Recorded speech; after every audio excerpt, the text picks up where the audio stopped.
அந்த சாக்லேட் உள்ளே போன உடனே அந்த சுகர் இமீடியட்டாக பிளட்டில் கலந்து என்ன பண்ணும் அப்படின்னா டோப்பமைனை வந்து ரொம்ப வேகமாக ட்ரிகர் பண்ணும்.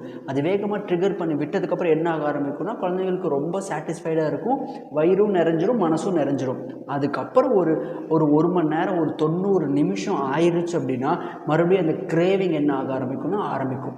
எது சாப்பிட்லான்னு சொல்லிட்டு அந்த குழந்தைங்க என்ன பண்ண ஆரம்பிப்பாங்க, வேறு வழியே இல்லாமல் அம்மாவை பிடிச்சி சாப்பிட்டுட்டு இருப்பாங்க. ஸோ அம்மாவுக்கு என்ன பண்ணணும்னு தெரியாது, மறுபடியும் ஒரு மிட்டாயை கொடுத்துருவாங்க, மறுபடியும் சாப்பிடும்.